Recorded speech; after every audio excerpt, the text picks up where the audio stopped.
We have a wonderful guest with us here from Daya Houston.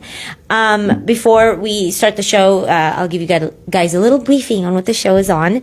So, as you may have all heard, 2 out of 3 mass shootings in the United States involve domestic violence. With the soaring cases of domestic violence and sexual assault in our community, it is vital to discuss the importance of leaving abusive relationships safely. Today, we are joined by Sahar Naqvi from Daya Houston, which is a Houston-based nonprofit organization whose mission is to empower South Asian survivors of sexual assault and domestic violence with culturally specific services. Today, we will discuss ways to keep survivors fleeing abusive relationships safely. So welcome, Sahar. How are you? Good. I am well. Trying to stay cool. Yeah. I don't blame you. Because you came in, you're like, oh my God, it's so hot outside. Seriously. It's like 90 something. I know. And it feels like you're in the hundreds. Yeah. It's there's a severe heat advisory. Yeah. I just feel bad for the homeless people that are out there in this heat. Everybody just be careful. Yeah. Lots of water. Yes. Hydrate. Yes. Very important. So with our first question, what is safety planning? Safety planning is basically a plan created, by the survivor to stay safe, increase safety, and decrease risk. Now, this plan can be created by the survivor themselves, but for our purposes, for our work purposes, the safety plan is created with the survivor interacting with either the client advocate or the counselor, sort of coming up with strategies to stay safe. And there are different phases to safety planning. So there's a safety plan that you create while the survivor is in the abusive relationship. And there's a safety planning for after leaving.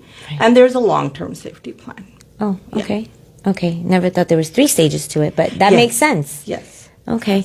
And then how many times does it take for a survivor to leave an abusive relationship? So on average, obviously this would depend on person to person, right? Yeah. Their situation. But on average, a survivor will try to leave 7 times before they're successful. Okay. As I said, it depends on the person, what situation they're in, how much resources they have available. And sometimes it takes once is more than enough, and sometimes it does take up to 7 times. Oh wow! For 7 times. Yes, 7 times. So I want to go back to the safety planning. As we discussed it, I have a question for you in mind. So you said there's 3 steps, or 3 stages to the safety planning phases, right? So so tell me what phase 1 looks like when they're in an abusive relationship. What does that phase look like, and how do you plan for that? So while the survivor is with the abuser, phase 1 would look like, us getting a call or them calling another agency or reaching out to someone who they feel is safe enough to discuss what is going on. Okay. Right? And it could be a time when a lot of times survivors are acknowledging for the first time that this is what's happening and this has been happening. And so the safety planning would consist of, okay, I am not ready to leave. Yeah. I am here and I want to stay here. Tell me how to be safe. That means when the abuser is reacting to something, being aggressive, physically, emotionally, mentally, how do I stay safe, right? I'll give you an example. A lot of times we'll get calls where survivors are, in an active crisis. The abuser has just either stopped or left, or they have somehow escaped. And they'll be at an apartment, leasing office or something, and they're calling because they've either called the police and the police has told us to call us, or they've reached out to community members or their friends and they have advised for them to call us, right? And they'll acknowledge that I've been in an abusive marriage or in a relationship for so many years.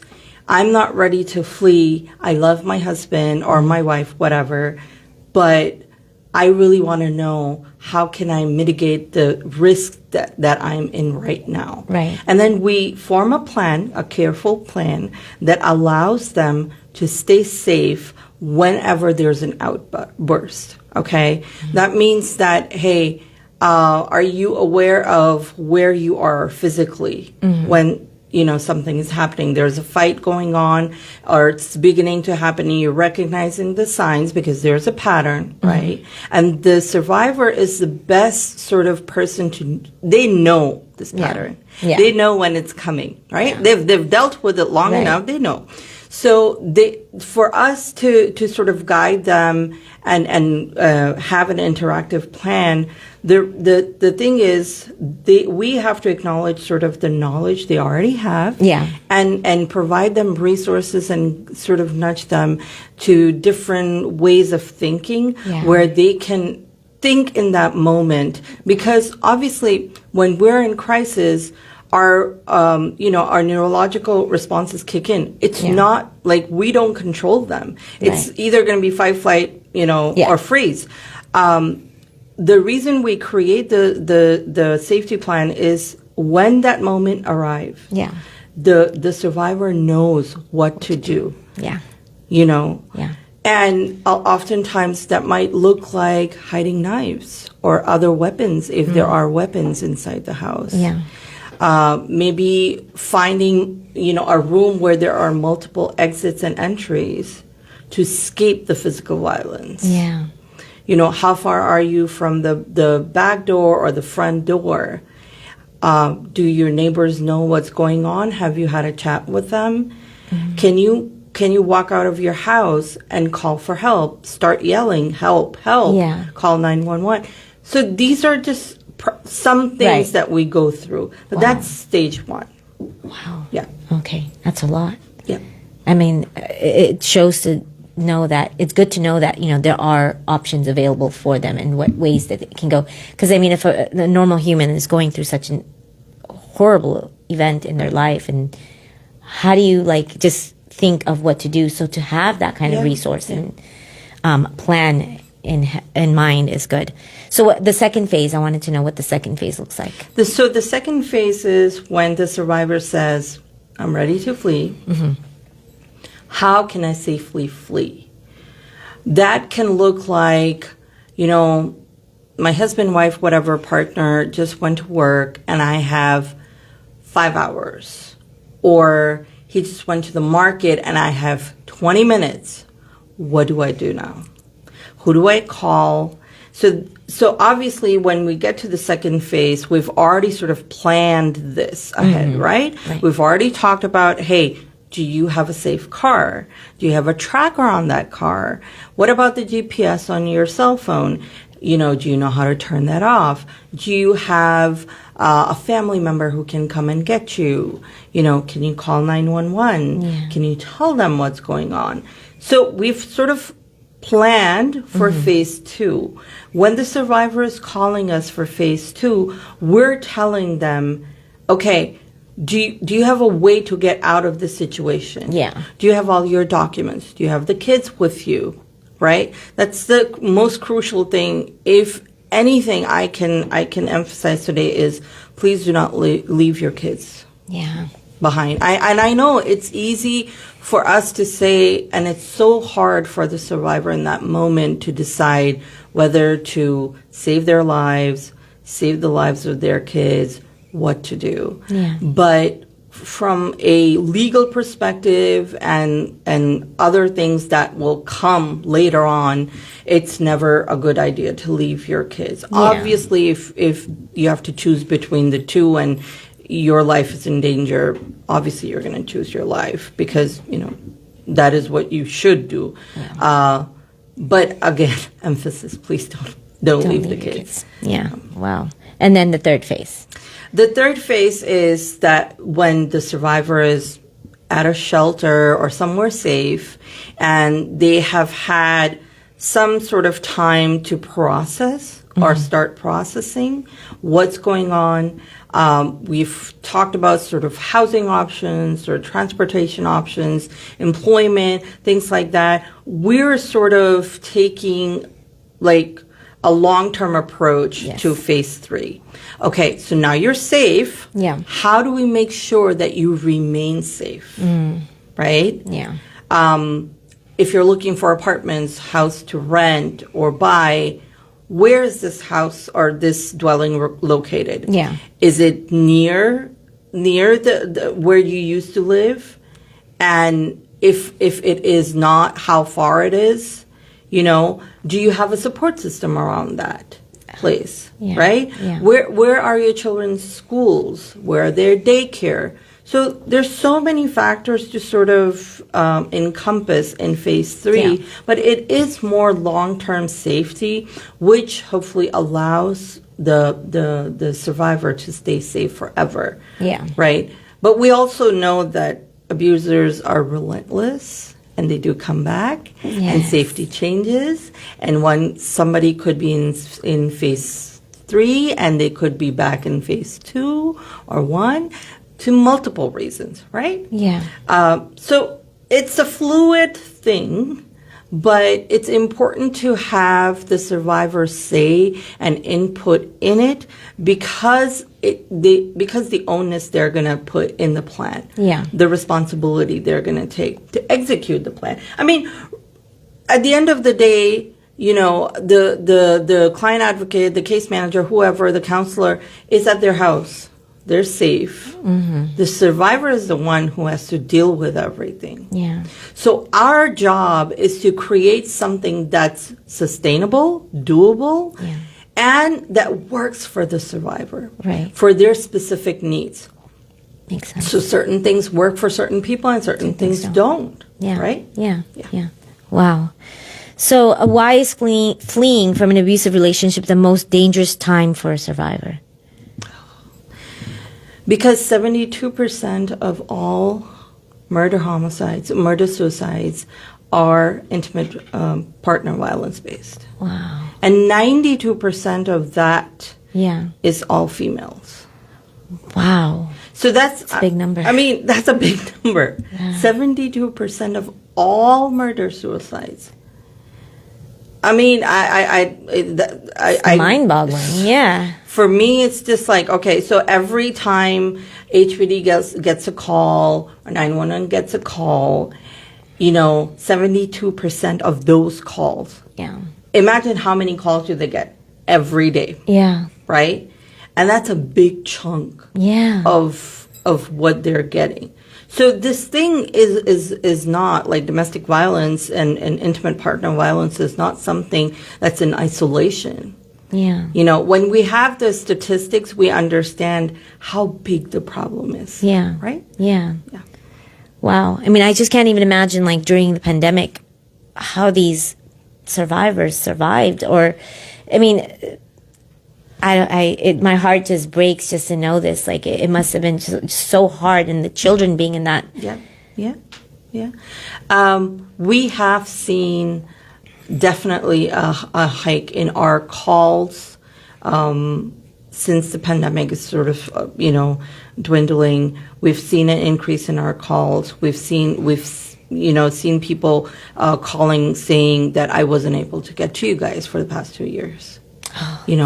I somehow still survived, and now is the time that I would like some help. We're seeing that. Yeah. Our caseloads increasing, calls increasing. That's very telling of what's been going on. Because there were so many resources sort of, not within the reach of the survivor.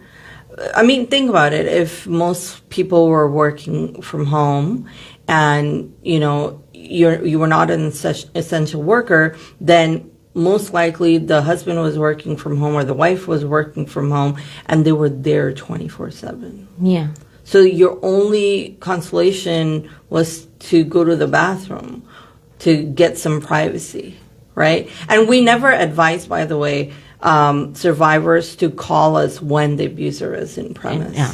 Because there's a chance that they can just bust open the door and start the violence again. Yeah. Right? It's extremely dangerous. That's why even people do call us and we just tell them, we'll take initial information. We'll say, okay, is there a way to reach out to you safely? Is there a time to reach out to you safely? Yeah. And now more and more people, since they're going out, grocery shopping, what have you, there are more chances. So why should you not tell someone to just leave? Because it's not easy. Because people have invested time, energy, love in these relationships. There's a trust there, regardless of how bad we think the abuser is. Yeah. The survivor knows how bad it is. Yeah. Right?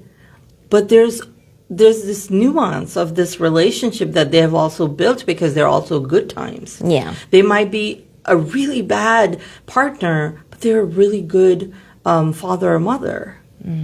So think about it.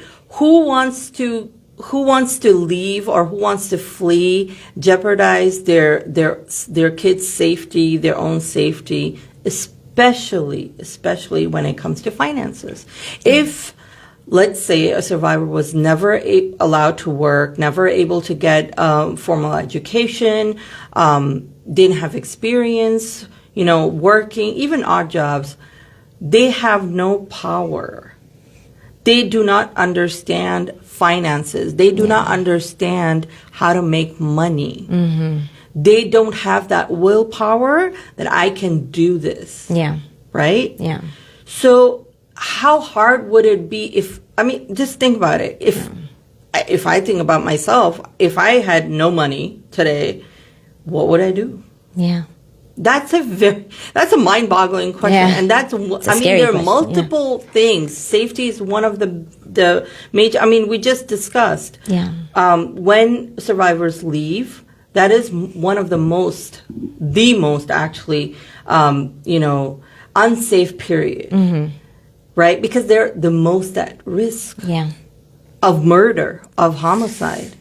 So so if I was given a choice between getting beaten every day or dying, I would say, okay, I'll get beaten every day. Yeah, absolutely. Right? Yeah. And there's so many other reasons. Your kids, your love for this person, the relationship, finances, just general willpower and having this ability that, yes, I can survive on my own. So many people I speak to on the daily will say, I don't know how to do this. Yeah, they've been beat down and just stripped from all of their confidence in every single way. So how would they?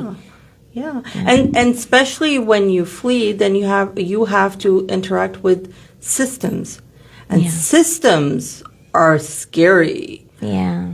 Police, like going to a police station for somebody can be extremely scary. How to advocate for yourself. What do I say? Yeah. To take them, like say for them to take me seriously. Then I'm going to have to interact with courts. Oh my God. Yeah. I have to hire a lawyer. My God. These are really like jarring things. Yeah. Even for us, normal people. Like, I don't want to go to a police station. Yeah. No, thank you. Yeah. Right. Yeah, absolutely. Yeah. Wow. So, why do people stay in an abusive relationship? Right. As I said, there's so many reasons. And for us, for sort of our audience and our sort of cultural background, I'll say that there's a lot of family pressure. Mm-hmm. Not like from the in-laws, that's a different thing. Yeah. From our own families. Yeah. Make it work. Yeah. Sab theek ho jayega. Yeah. But it doesn't. Yeah. Sab theek nahi hota hai. Like everything doesn't go to normal, whatever that normal is, right? Yeah. It's not a happy-go-lucky relationship. It has never been. Yeah. And that's what it is. People will always say, oh, he or she was never like this. Like when we got married, they would take care of us and they would do this for us. And I would say, yeah, that's great. Yeah. But there were other things happening. Oh, yeah, sometimes, like, he or she would lose their temper and be like really enraged. And I thought that was pretty normal. And that's just, I'm simplifying because there are so many other examples. Like little things happen because human beings are creature of habits. Yeah. If somebody's habit is to snatch control from someone else, they cannot see or share power with another human, then they will do anything and everything to have that power over the other human being. Yeah. So there have been signs. It's just, it never got to the extreme where you were like, that's it. Yeah. Yeah. Wow. I feel like even the strongest women out there, the most educated women out there, and they must suffer from this and still think that it's okay. It's a myth that we think most survivors are uneducated, underemployed, or unemployed. They might be underemployed, but they're not unemployed. Yeah. Most survivors, at least from, and I can, speak from my own sort of experience, are extremely educated, or well educated, have good paying jobs, but they don't have power in that relationship. Yeah. See, one has nothing to do with the other on the crux of it. Yeah. But on the surface, yes, having a job, having knowledge, having understanding of how to move in this world matters greatly. Yeah. But at the same time, you still lose power. Yeah, because I mean, as an outsider, you're looking at it in a different way, right? Oh, you're independent. You're working. Right. You have a great job. You are making good money. How could you let this happen to yourself? Yeah. I mean, yeah. and there are many ways this can happen. Yeah. Right. Emotional abuse is one of the sort of biggest example of this. Mental and emotional abuse. I don't hurt her. I don't physically touch her, but I will use every curse word in the book to describe her. Yeah. I will gaslight her, make her think she's crazy. Yeah. All of that is a power and control tool, and that is abuse. Yeah. Yeah. So, what are some barriers that prevent survivors from leaving? I would say children are the number one. Yeah. Because you're thinking, he or she's bad to me. Like, I realize it. I don't want to stay in this relationship.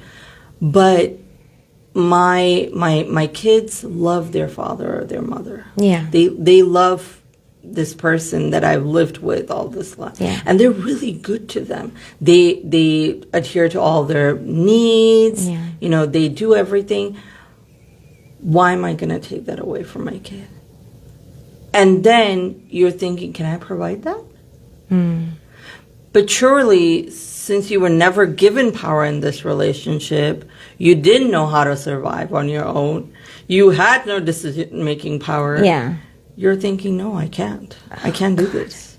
So children are one of the major. Yeah. There's love, there's money, there's laws, there's religious expectations and laws, there's cultural understanding, and in-laws saying, oh no, you're going to ruin our honor, and the family saying, no, make it work. There's so many reasons. So we're going to take a real quick break, and when we return, we will have this conversation with Sahar. Thank you. You're listening to 99.5 FM. Chai Time Show on 99.5 FM. Welcome back to Chai Time on 99.5 FM. For those of you that have just tuned in, we are in conversation with Sahar Naqvi from Daya Houston, and we are talking about safety planning for how to leave an abusive relationship. So before we went on break, we were going to get to the question, why do survivors need a safety plan? They need a safety plan so they know exactly what to do, when to do it, and how to do it, right? Yeah. As I said, when all of us, all humans, we're in crisis, our brains go on, there's just innate neurological responses that are coming through. We do not have control over our body. So it's important that they have a safety plan, they have a clear plan of what to do when that hits, because again, you're not going to be functioning on your optimal level. Right. So what is the first thing you're going to do?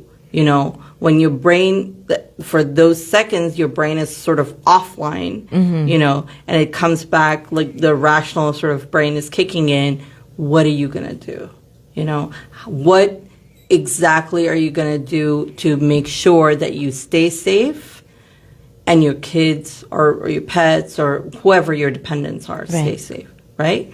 And again, there could be multiple things that, you can do, and that would be developed with your knowledge as a survivor and the sort of the expertise of the case manager, client advocate, what have you. Right? That's why it's important to have a safety plan. Okay. And then how can we support someone who is planning on fleeing an abusive relationship? By providing them a safe space. That's the biggest, I would say. By hearing them out. A lot of times we see things going on, and then we say, well, it's not my problem, or it's their personal matter. We don't want to get involved. I shouldn't get involved. And you don't have to.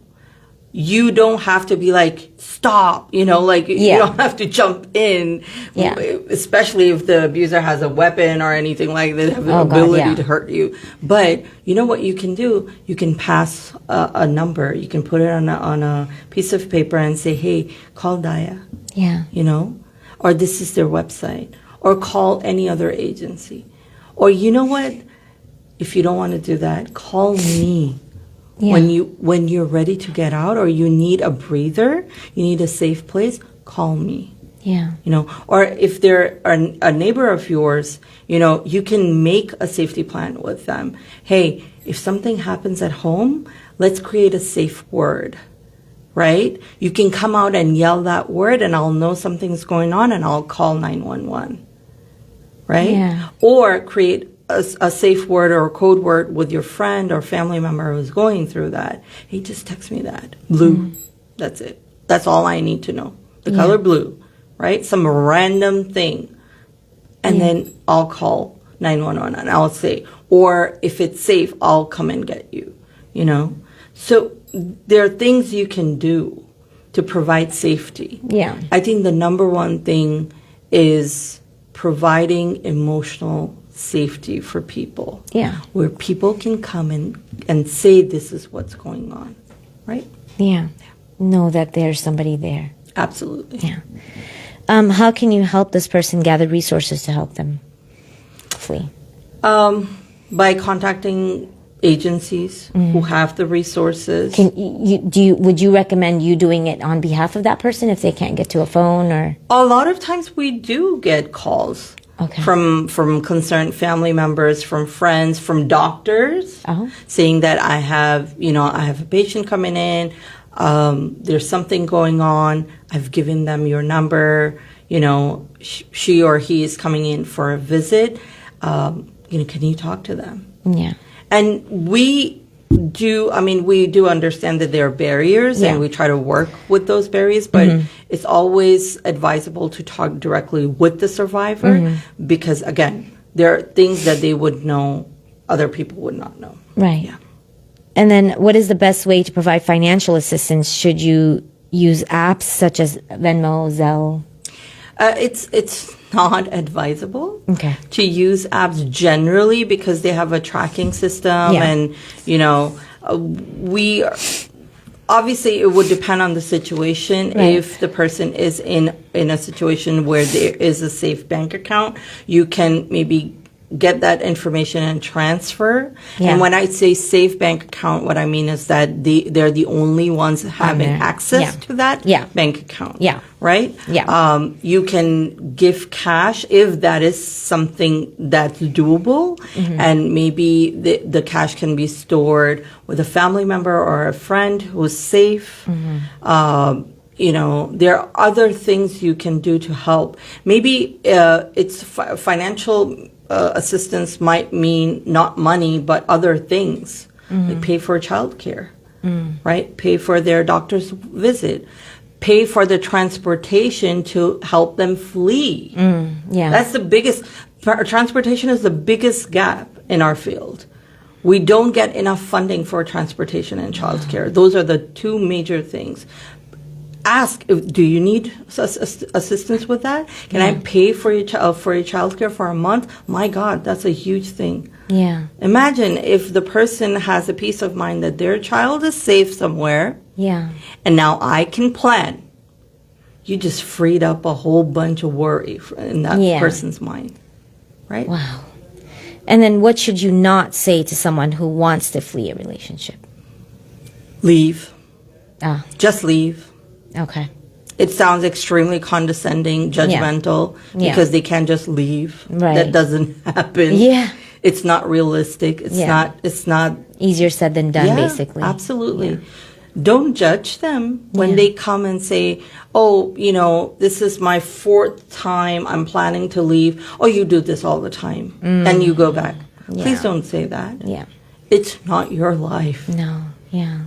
As I said, on average, 7 times somebody will try to leave, right? Wow. And that's just an average. Sometimes people leave the first time. Yeah. And that's great. Yeah. My God, that is an achievement that they should be celebrating the rest of their lives. And so should the person who's tried to leave the seventh time. Yes. There's no competition. Yeah. Right? Yeah. But everybody is different. Yeah. When they come to you and tell you things, in secrecy, there's a trust build. Just listen. Offer support. What do you need? Yeah. How do you picture yourself safer? Yeah. That's it. Wow. Okay. And then if you're fleeing a relationship, what should you take with you? Besides your children? Yeah. Documents. Documents? Important documents. If you Passports and have, such. yes, if you have an ability to get original documents, I always advise birth certificate, marriage certificate, children's passports, visas, IDs, social security cards. All of those things are extremely important. If you cannot get originals, see where those are. Try to make copies and put them back. You don't want to alarm the abuser, right? Yeah. See if you have a safe phone. If you can get a safe phone, a phone that the abuser has no idea exists. Another thing would be see if you can open up an account. If you cannot, see if you can get some cash on you, right? Stow cash. Maybe give it to a friend. If usually that's not the case, but if you can put these things where you can easily have access to. So we always say that when you're ready to flee, have a bag ready. The bag should have your medications, your children's medications, some clothes. It should have anything essential that you cannot survive with.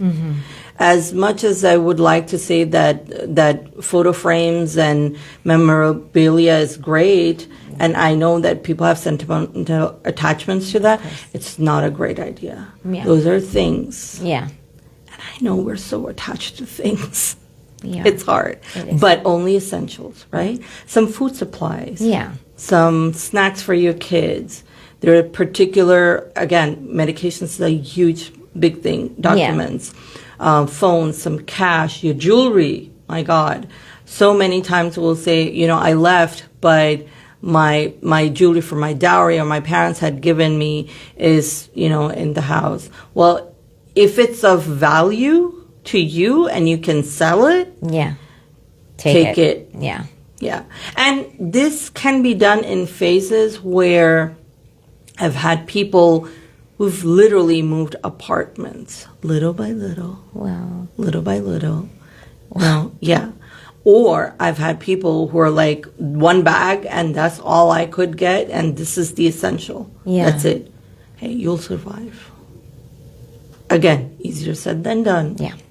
But when your life is in danger, What's more you important? really got to think what's important. Because if that heavy something is going to keep you 2 more minutes in the house, and the idea is that you might get killed, honey, you better leave that thing. Absolutely. Walk out. Wow. Yeah. So is there an ideal time to flee an abusive relationship? Whenever the survivor Opportunity is ready. arises. Yeah. No, whenever the survivor is ready. Okay. That's that. Yeah. Survivors are the most resilient, brilliant people you'll know on this earth. They will find an opportunity when there is none to be found. Wow. They create opportunities. Okay? But when they're ready, they'll do all of that. So it's about here and here. Yeah. That's it. Wow. Okay. Should everyone follow the same safety plan, or do you recommend everyone make their own? Yes, definitely. Okay. Because safety plans have to be customized for the survivor to carry it out and for it to work. Right? It cannot be one thing, for all, fits all. That it doesn't happen. Now, there are things that can work for multiple people, and that happens, Right. But every situation is unique. That's why it's important to get with, your counselor, your case manager, and sort of have this conversation, document it, right? Yeah. And create a plan that's good for you, that's doable for you. And know that that plan can change. Yeah. It's not set in stone. Yeah. Yeah. Okay. And then where can we learn more about creating a safety plan? Is it available online? Absolutely. I mean, DayaHouston.org is the best resource. There are many other agencies who also have a safety plan. But when people call us specifically for safety planning, we have an in-detail sort of process we go through. And that's why there are videos on our website that sort of tell you, okay, when you're ready to flee, this, excuse me, this is what you should be doing. Yeah. This is what you should be taking. So, yeah, our website would be the best, DayaHouston.org. You know what always bothers me is a lot of times I've seen that when an abuser is abusing the survivor or the abusee, is that a word? No. Okay. The survivor. The police gets involved and then they go home. Like they still stay. Like they still stay with, the police doesn't take the abuser. Why does that happen? That's a very complicated question. That depends. Okay. Right? What kind of abuse has taken place? Because oftentimes when there's physical abuse and there's sexual abuse, it is easier to make a case than emotional abuse or mental abuse, which unfortunately, is not seen. So this is sort of the call. Your question is begging us to sort of see the whole pattern of abuse in a different light. Yeah. Change your thinking about what abuse is, right? Including law enforcement, courts. Yes. So again, systems change. That's the most important thing. Yeah. Right? Yeah. Systems need to change in order to recognize where the gap is. Yeah. Until then, what we do, especially when there's a situation like this, we always say document, document, document. It's so important for you to have that evidence if and only if it's safe for you. Please, again, don't die trying to make that video. Yeah. That's not advisable. However, again, as I said, survivors will find a way. Yeah. Journaling is one of the most sort of therapeutic things you can do, but also sort of putting things in a chronological order on paper. Yeah. So when the police officer comes, you say that this is what happened. Here's the evidence. If you can take photos. Yeah. If you can record, things like that. Depending on how old the child is, Sometimes this may or may not work. They might interview the child as well, right? So prepping up your kids. Yeah. Hey, if this happens, again, this is part of safety plan. If this happens, this is what we need to do. Right. Right? If you see that your father or your mother is attacking me, this is what I want you to do. Right? Here's the person to call. Right? Because the thing is that we unfortunately are in the same sort of mindset where, hey, if there's no sexual abuse, there's no physical abuse, is it really abuse? Right? Yeah. But it is. Yeah. So unfortunately, it shouldn't be, but unfortunately, the onus is on the survivor to document and to provide the evidence. Yeah. And even then, the law enforcement may not act accordingly, as in providing the survivor a safe space. Yeah. Okay, and that happens. That's the reality, right? We try to sort of navigate those systems, those gaps every day in our work, and it's frustrating. Yeah. But it's a general sort of call for us as community to understand and see abuse for what it is. Yeah. I guess in a perfect world, if you are an abuser, you go to jail, you get some therapy, and you only get out when you show signs of improvement. But again, that would be a perfect world, which... that does happen. But people get therapy and they show signs of improvement. What's the motivation? Are they showing signs of improvement only to get out of jail? Or are they truly changing? Or they're just, okay, I somehow bypassed this, this jail time, and now I can go marry somebody else and start the abuse all over again. So we really have to, cycle. We have to take that with a grain of salt. Yeah. Do we want abusers to try? Yes, please. Yeah. Go get therapy. Yeah. Go to a better program.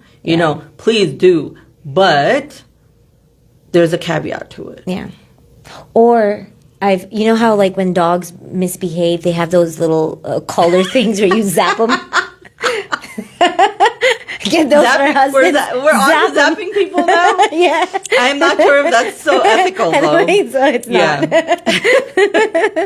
not. So what steps should someone take after having fled an abusive relationship, and how can the person keep themselves safe? Shelters are the best sort of, advice I can give. Go to a shelter, because the shelter is equipped with, hopefully it is, and mostly are, with safety and proper resources, whether it's counseling or legal assistance or even child care, financial assistance. Shelters are, equipped. All that. On the most sort of surface level, it's providing you safety and peace of mind to sleep in a safe environment where you can call Daya or you can call somebody else and say, okay, now how do I proceed? Right? Yeah. Okay. And what advice can you give to someone helping a friend or family member fleeing their relationship? Be there for the survivor. Offer them, safety. Offer them support. Transport is, again, the biggest thing, If you can help them transport to safety, you have helped them tremendously. And if you have other resources, hey, if your friend is a lawyer and can provide, assistance with divorce and custody, voila. Yeah. That's a huge financial burden. I mean, that would happen in an ideal world, but people do have friends who are lawyers. Yeah, for God's sake. Absolutely. Things like that. So there are things people can do, but generally, I would say if you don't have other resources to offer, if you cannot help monetarily, if you cannot help even with your time, educate yourself, make yourself aware of what abuse looks like. The least you can do is have a conversation amongst friends, family, and say, no, this is not okay. this is not normal, Yeah. and nobody should tolerate this. Yeah. Yeah. True. Okay. And then how does Daya help with safety planning? Again, as I said, we create whenever we get, calls, we create individual safety plans based on the survivor's needs. We assess them for safety. And, that is how, by working with them, empowering them with information and reaffirming their strengths, is how we create a safety plan for them. Okay. And how can a survivor contact Daya to start safety planning for themselves? Sure. So our helpline, 713-981-7645 or dayahouston.org. You can email us. You can go on our website and leave us a message, and we usually go do that. Okay. And then what events does Daya Houston have coming up? So we have a gala coming up. Okay. Everybody's invited. Please buy the ticket. Nice. You can help us sort of support and fill this critical funding gap. Yes. The tickets go live tomorrow on our website. Okay. The gala is on September 29th. And we would love to see all of Houston. Yes. Yes. And then are there any other upcoming events or movies that you guys usually have, those streamings, things like that? Usually the events, our outreach team does great job, and they usually update our Instagram and our Facebook page and our website. So everything would be listed on our website. The best sort of way to find out what's going on, because sometimes we have donation drives and stuff, so it's always sort of best to visit our website or go on our Instagram and sort of interact through that. Do you want to give the website once again? It's dayahouston.org. Okay. And then what is one thing that you want to give to the listeners before we end our show? What is one piece of advice? Sure. Advice is, thank you so much. I feel so important. I'm advising people now. But I would say that in order for somebody to be safe, sometimes all it takes is one ear to listen. Yeah. If you can be that ear of safety, please allow yourself, open your heart, and hopefully your wallet and your time to provide safety for this one person. Yeah. If you can do that for one person in your life, that's great. Wow. That's a start. Yeah, I love that. Thank you. Well, wow. Okay, we've run out of time, but Sahar, it's always so nice to talk to you, and your voice is very soothing. So, I could just sit here and just listen to you all day. It's always nice having you on the show, and of course, Daya Houston. We love you guys and all the work that you do for all these survivors. It's amazing, and I bow down. Oh, it's great work that you guys do, and it's always a pleasure to be here. yeah, Thank you so much. Dear listeners, we will see you back next week, same time, same place. You are listening to 99.5 FM with your Chai Time Girls, and we'll see you next week. Have a great week. Bye.